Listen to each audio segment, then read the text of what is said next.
tutorial menggunakan aplikasi SPSS.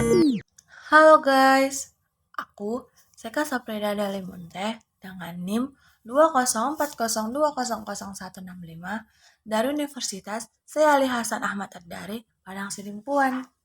FYI tugas individu minimal 20 menit. Aku ada sulap, sebentar ya. Wow. Foto yang tadi itu adalah dosen aku. Lebih spesifik sih dosen kampus aku. Terus dia ngajar di kelas kami di Ekonomi Syariah 4 dan beliau juga yang memberikan tugas ini.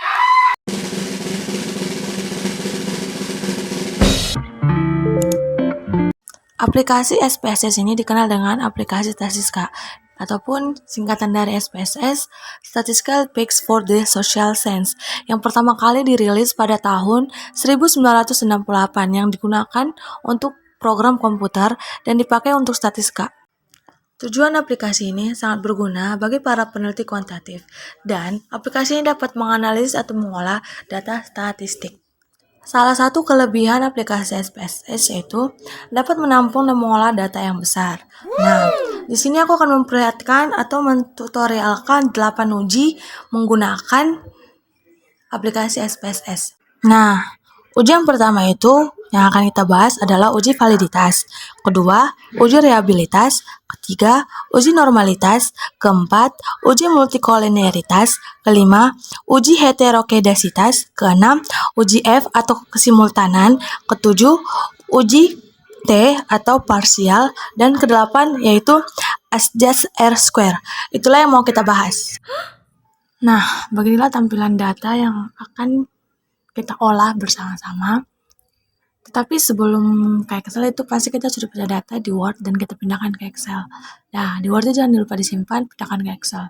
Nah, karena saya lupa merecord yang di Word, sehingga saya munculkan apa judulnya, apa X1-nya, apa X2-nya, sama apa Y-nya, oke? Nah, inilah judul data yang tadi itu, pengaruh kode etik konsultan pajak dan peran konsultan pajak terhadap keputusan wajib pajak. Yang dimana X1 kode etik konsultan pajak, yang kedua peran konsultan pajak, dan yang Y keputusan wajib pajak. Nah, setelah itu ya disimpan, ditaruh namanya. Setelah itu kita pindahkan ke SPSS data ini. Sebentar lagi loading. Tada! Seperti ini tampilan di PSS.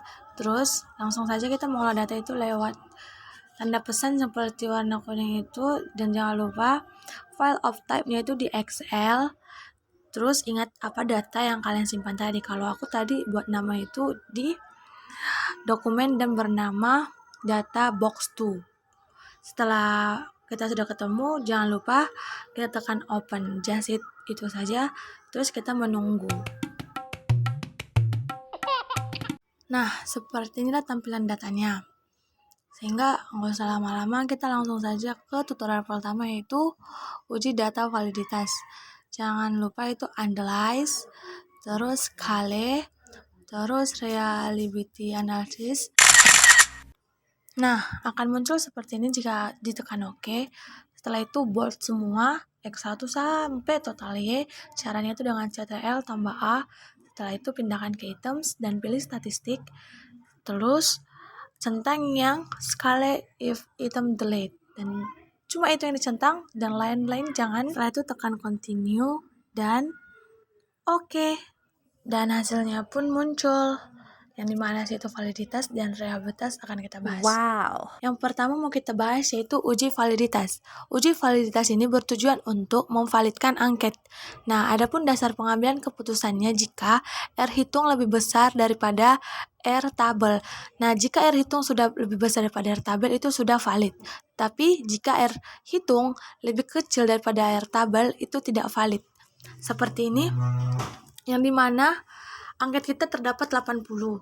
Nah, untuk menentukan R tabel itu kita harus mengurangkan 80 kurang 2, sehingga angket yang menyatakan R tabel itu yaitu angket 78. R tabelnya terletak pada angka 78 dengan nilai 0,2199 dengan signifikan 0,025. Dikarenakan R tabel sudah dapat, sekarang kita melihat R hitung. R hitung itu terletak pada correct item kurang total correlation. Bisa dilihat, angket pertama itu bernilai 0,7117 lebih besar daripada R tabel kita yang bernilai 0,2199. Nah, angket pertama membuktikan bahwa R hitung lebih besar daripada R tabel. Angkat kedua dan angkat ketiga dan seterusnya itu valid dikarenakan R hitung lebih besar daripada R tabel. Uji selanjutnya itu uji reliabilitas. Nah, uji reliabilitas ini bertujuan untuk mengetahui konsistensi ataupun reliable angket. Nah, adapun dasar pengambilan keputusannya jika crunch alpha lebih besar dari R tabel. Tadi R tabel kita senilai 0,2199. Nah, crunch alpha kita bernilai 0,911 sehingga crunch alpha lebih besar daripada R tabel. Nah, jadi ini angketnya reliable ataupun konsisten. Wow. Nah, sekarang kita membahas uji normalitas. Jangan lupa analyze, regression, sampai itu linear. Maka tampilannya akan seperti ini. Terus total X1, X2 itu di dependen dan total Y itu di dependen. Jangan keliru. Setelah variabelnya sudah benar, terus tekan save. Setelah itu ada tampilan baru dengan beberapa pilihan. Nah, disitu kan ada kata residual sama underline. Underline-nya itu dicentang. Setelah itu continue, baru oke. Nah, ini masih tampilan residualnya, belum ke uji normalnya. Sekarang kita akan pilih ke uji normalnya.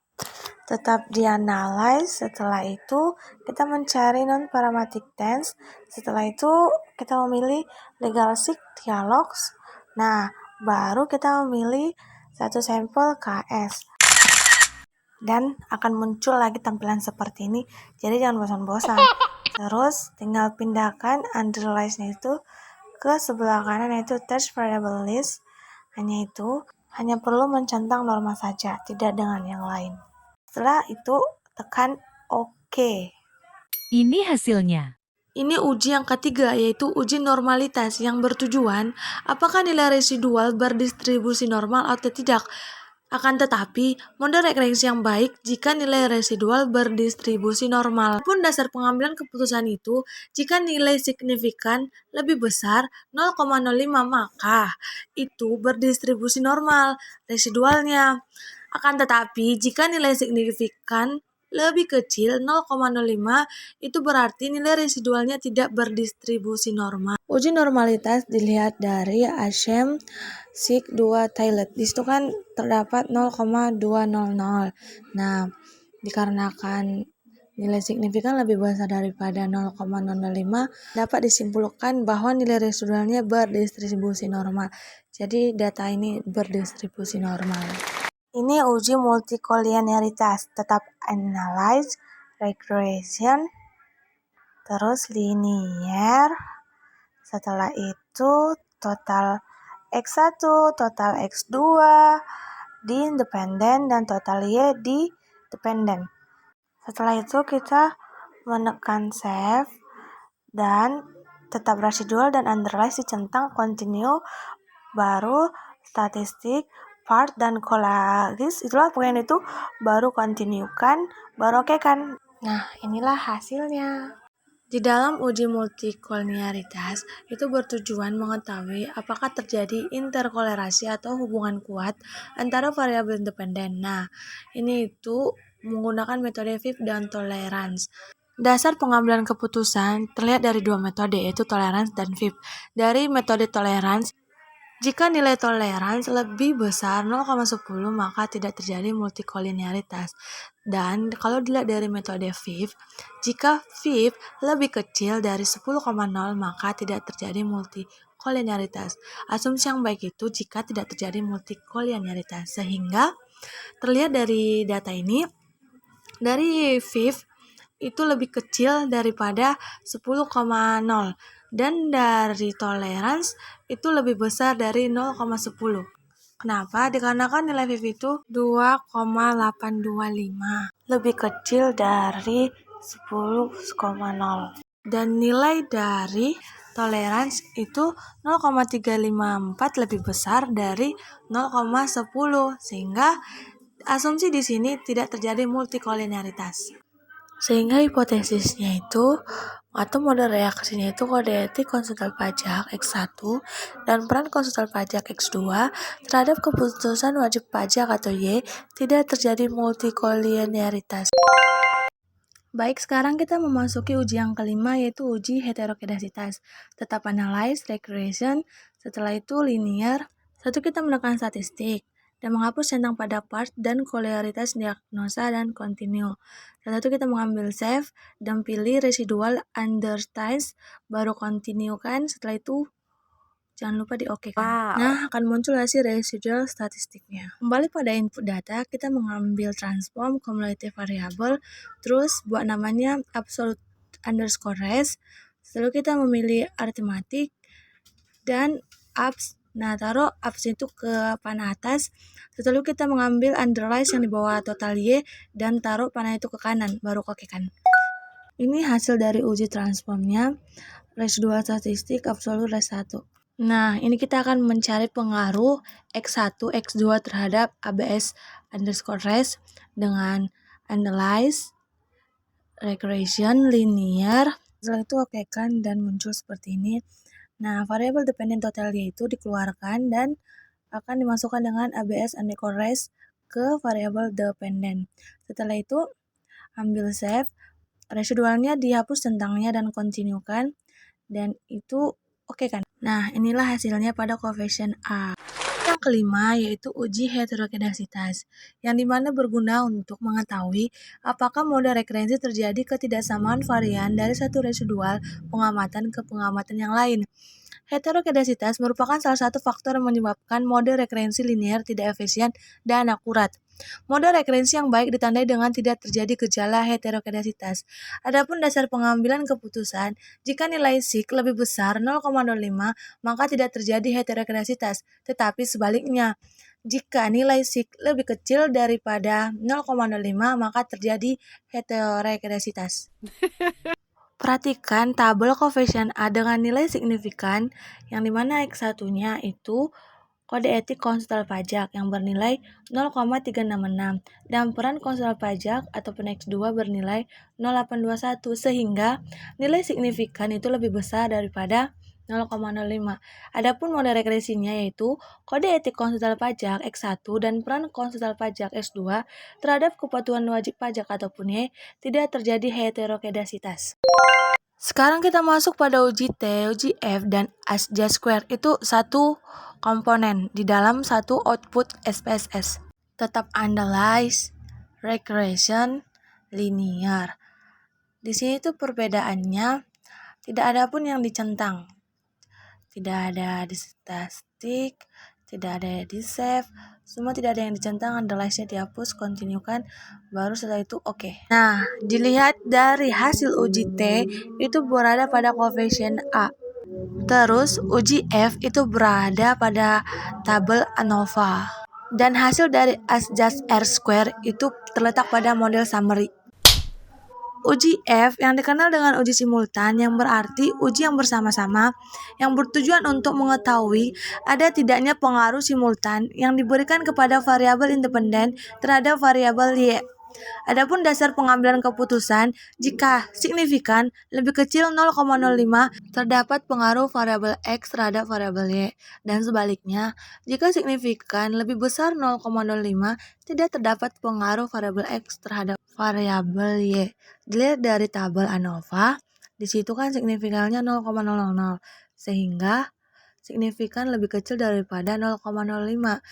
Jadi, secara simultan, variabel kode etik konsultan pajak X1 dan peran konsultan pajak X2 terhadap kepatuhan wajib pajak Y berpengaruh signifikan karena nilai SIK lebih kecil 0,05.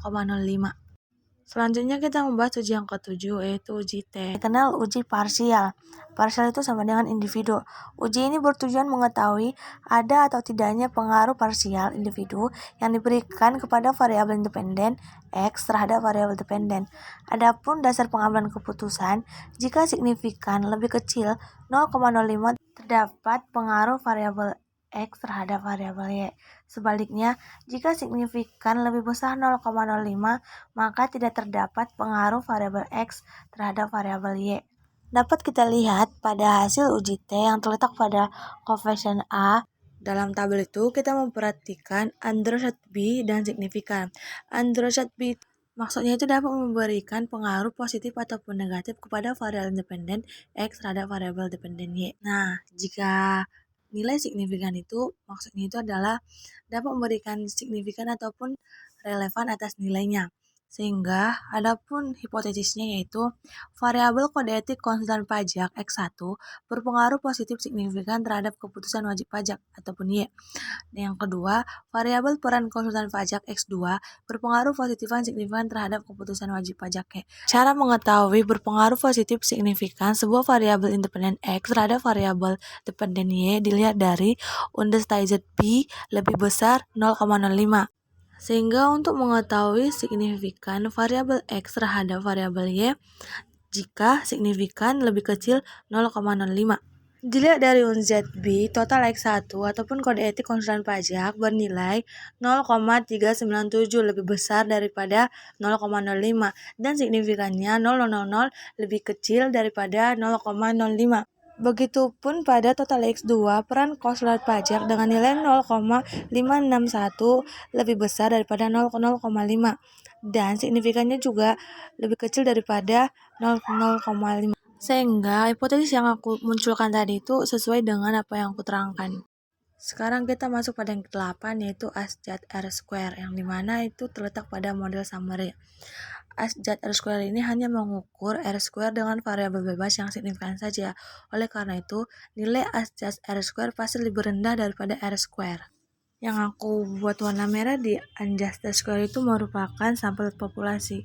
Dan kesimpulan lebih ringkas itu variabel X1, X2 yaitu kode etik konsultan pajak dan peran konsultan pajak mampu memprediksi yaitu keputusan wajib pajak sebesar 76,2% dan sisanya yang 25% dijelaskan variabel lain yang tidak diteliti dalam penelitian ini. Selesai. Nah, itu saja yang bisa saya sampaikan. Jika ada yang salah ataupun kurang tepat dalam penyampaiannya, saya minta maaf. Dan thanks for watching. Bye-bye.